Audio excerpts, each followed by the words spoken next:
Buenos días, buenas tardes, buenas noches, por donde se encuentran. Seguimos con Yahweh Mekadishkem, parte 3. Seguimos niveles de fe. Vemos en Hebreos, el libro de Hebreos nos dice, si oís hoy su voz. Este es el asunto que determina si entramos o no en su descanso. La fe es por el oír, como Romanos 10:17 nos dice, ¿no? Así que la fe viene del oír y el oír por la palabra de Cristo. La fe no es posible sin oír. La palabra en el lenguaje hebreo, la palabra hebrea Shema significa oír, obedecer. Oír está vinculada con el obedecimiento, la obediencia. Y la evidencia del oír o escuchar se demuestra en la obediencia. Se nos demuestra la evidencia es del oír que escuchamos en nuestra obediencia. Los que responden a la voz del Espíritu Santo, tal cual como Abraham lo hizo, son los hijos de la fe.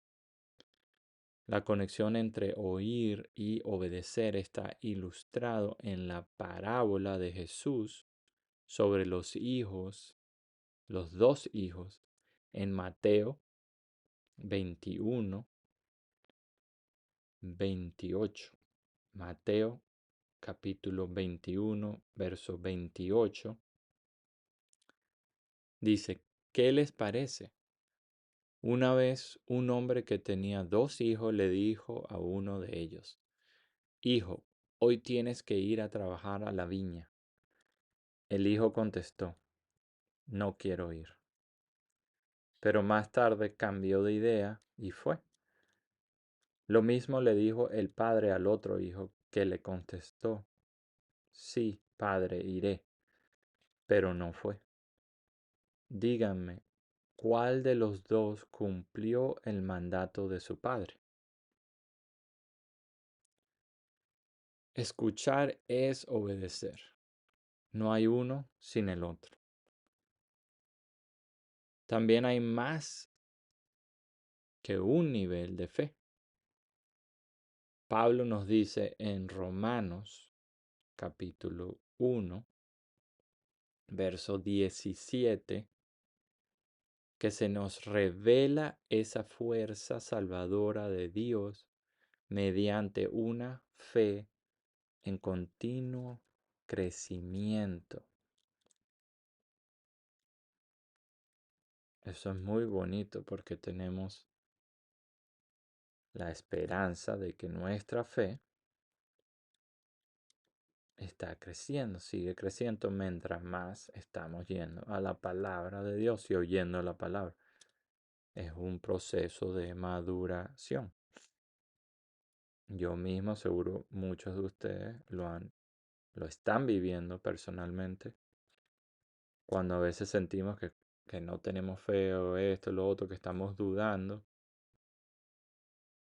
tranquilo, no se condenen a sí mismos. Estamos en un proceso de maduración, de crecimiento, y nuestra fe es en continuo crecimiento mientras seguimos en la palabra. Al igual los mismos discípulos le pidieron a Jesús que les aumentara la fe, como vemos en Lucas capítulo 17, verso 5. Son los mismos discípulos que han estado caminando con Jesucristo. Y los apóstoles dijeron al Señor, aumentanos la fe.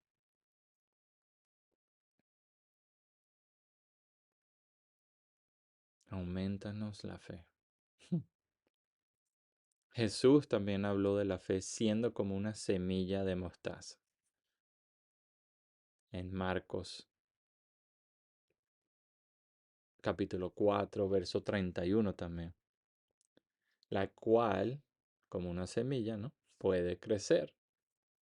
Y esa semilla de mostaza, siendo la más pequeña de la semilla, pero es la cual puede crecer a ser la más grande de todas las plantas del jardín, en cuya sombra añidan los pájaros.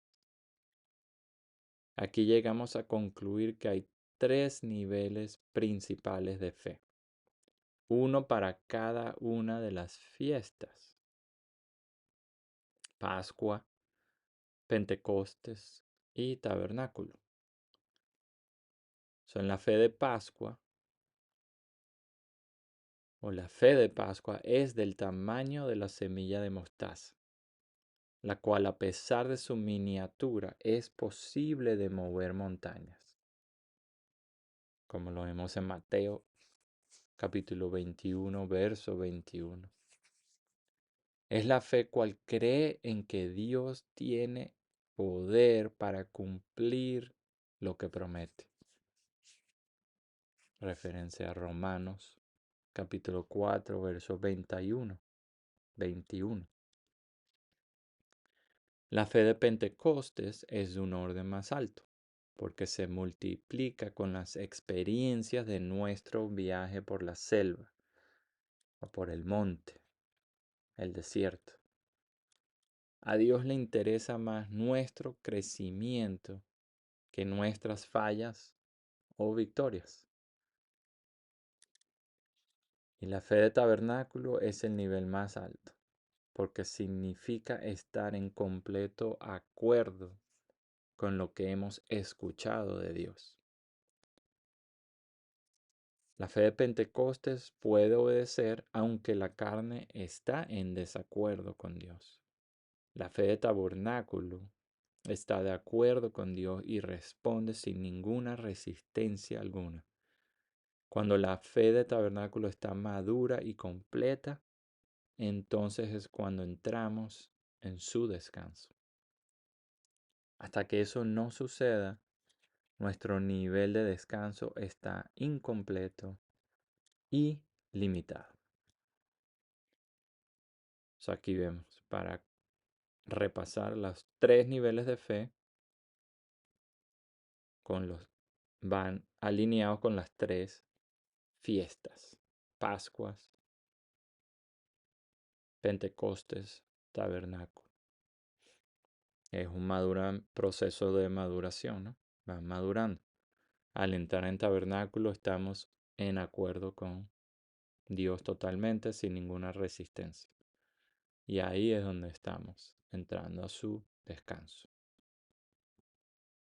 Entramos al descanso de Dios. ¿Seguimos? Sí, paramos. No. ¿Será que seguimos? Terminarlo. Entonces, ¿qué es este entrar en el descanso de Dios? El propósito de un Shabbat es de entrar en el descanso de Dios. Esto se completa en tres fases, como se nos revelan las fiestas sabáticas: Pascua, Pentecostes y Tabernáculo. También es revelado en tres niveles de Shabbats: el día sabático, el año sabático y el jubilo.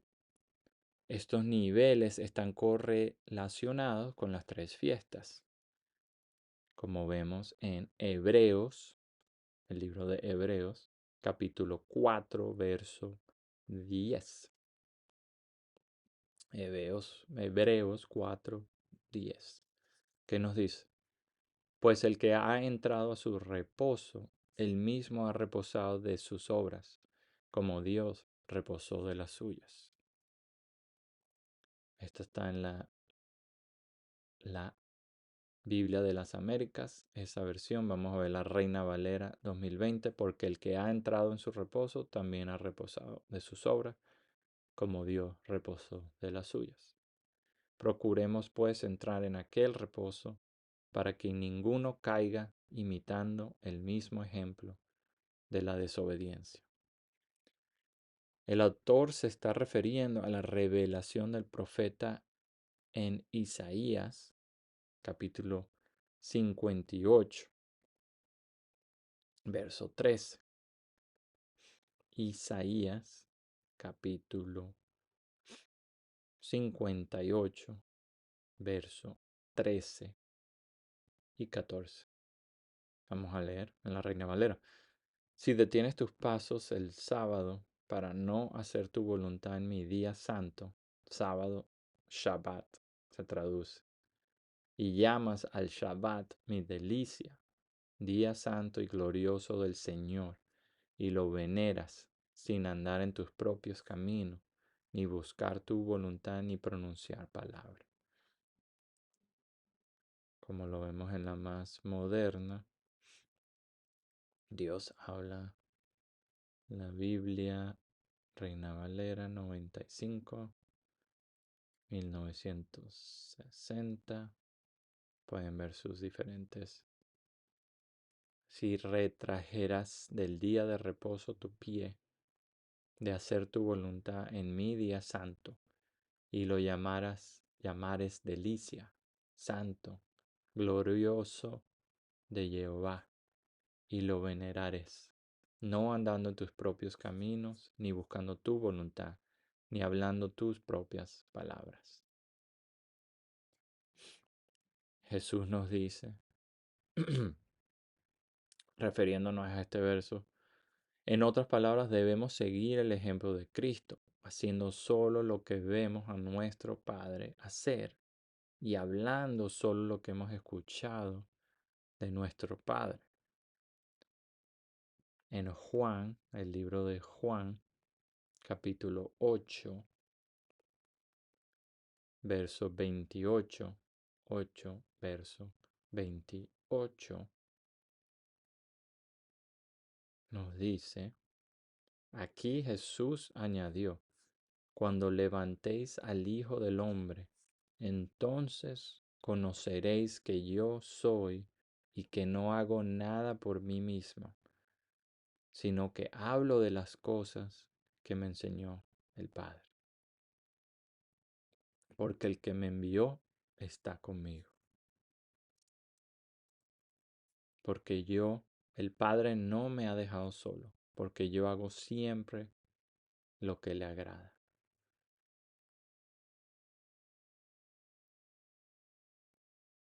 La Biblia de las Américas.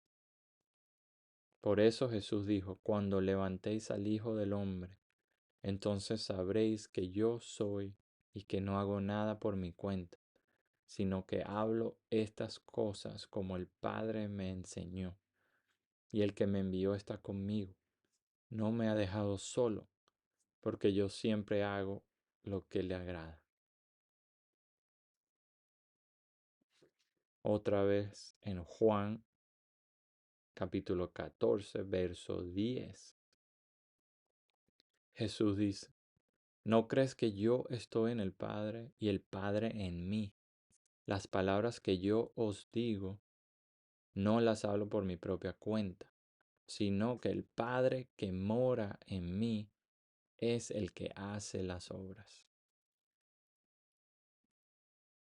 Creedme que yo estoy en el Padre y el Padre en mí. Y si no, creed por las obras mismas. Esas obras específicamente, obviamente, hubo los milagros que andaba haciendo. Esos milagros, esas obras son testigos. ¿A quién es? Jesús es el amén de Dios, el testigo perfecto del Padre. Vemos en Apocalipsis 3:14, se refiere, Jesús es el amén de Dios, el testigo perfecto del Padre, porque en su vida entera desistió de sus propias obras, de sus propias maneras, de buscar sus propios placeres y de hablar sus propias palabras. Este es el significado de cesar de tus propios trabajos. Si alguien vence y logra hacer solo lo que el Padre hace y habla solo lo que recibe por revelación divina, éste ha logrado entrar en el descanso de Dios. Aquí está el propósito de la creación y la meta histórica. Pero mientras tanto, Dios ha estado trabajando con unos pocos para bendecir a todas las naciones con la bendición abrahámica. A estos que ha llamado el retazo de gracia. Estos son santos para Jehová Mekadishkem, quien los santifica, separándolos de las masas. Estos son los primeros frutos, las primicias para Dios que santifican la cosecha de creación. Como vemos en Santiago, capítulo 1, verso 18, que explica aquí en el ejercicio de su voluntad, Él nos hizo nacer por la palabra de verdad, para que fuéramos las primicias de sus criaturas.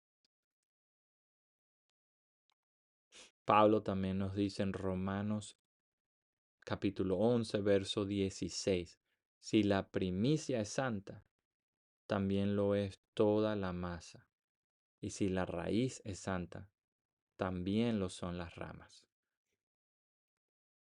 Ese retazo de gracia,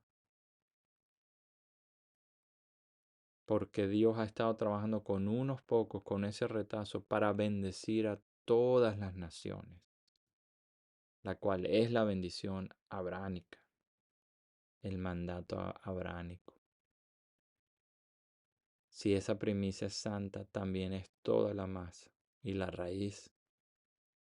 Cuando las primicias eran presentadas a Dios y Él las aceptaba, entonces toda la cosecha sería santificada.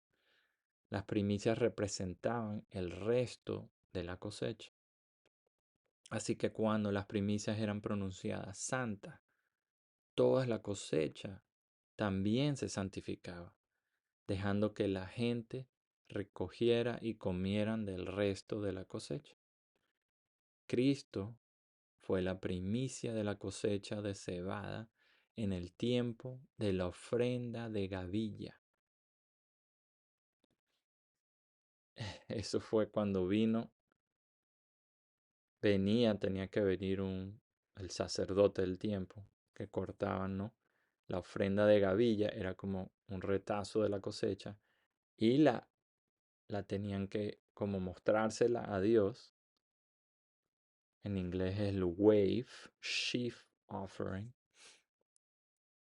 Jesucristo fue esa primicia de esa cosecha.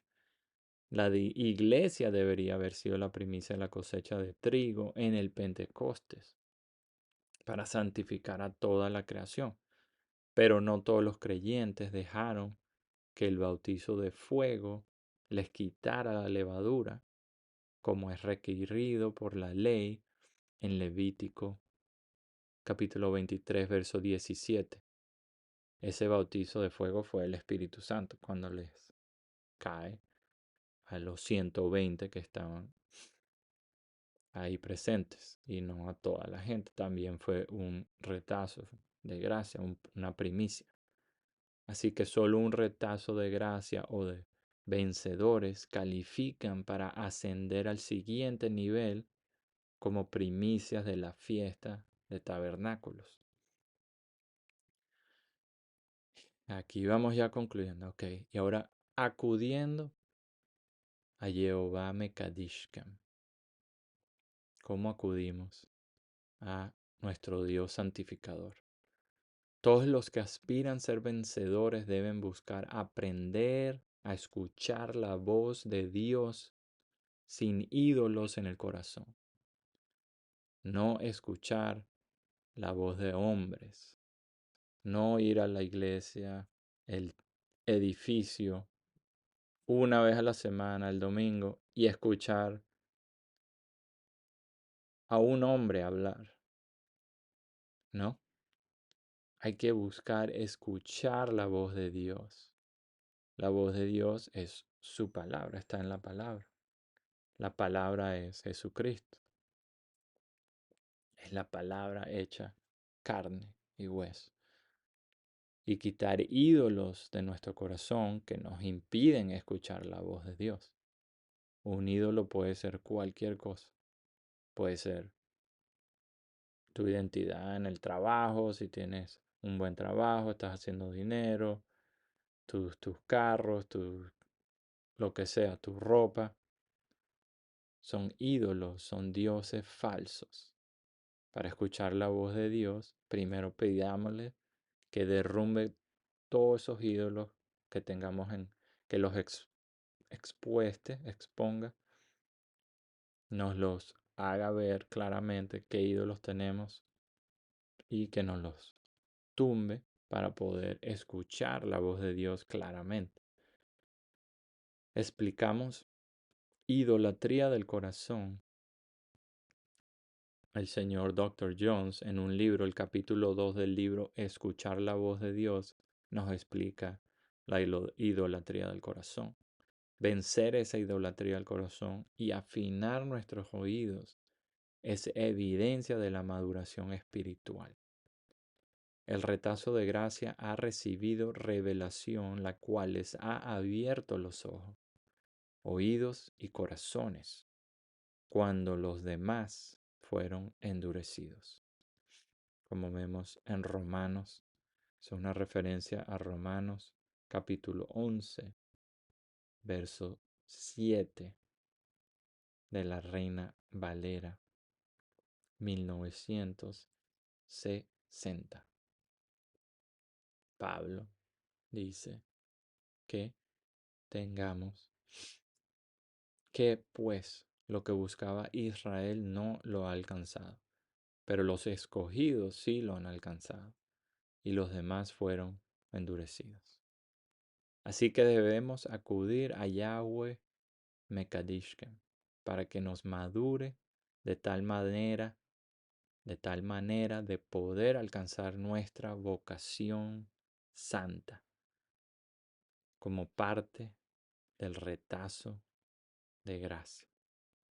Esa vocación santa también nos la menciona Pablo en 2 Timoteo, primer capítulo, verso 9.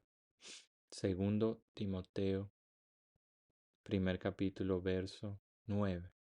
¿Quién nos salvó y llamó con llamamiento santo, no conforme a nuestras obras, sino según el propósito suyo y la gracia que nos fue dada en Cristo Jesús antes de los tiempos de los siglos?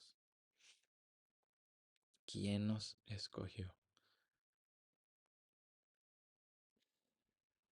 ¿Quién nos ha librado y nos llamó a una vocación santa, no por nuestras obras, sino según su propósito y por la gracia que nos es dada en Cristo Jesús desde la eternidad de los tiempos?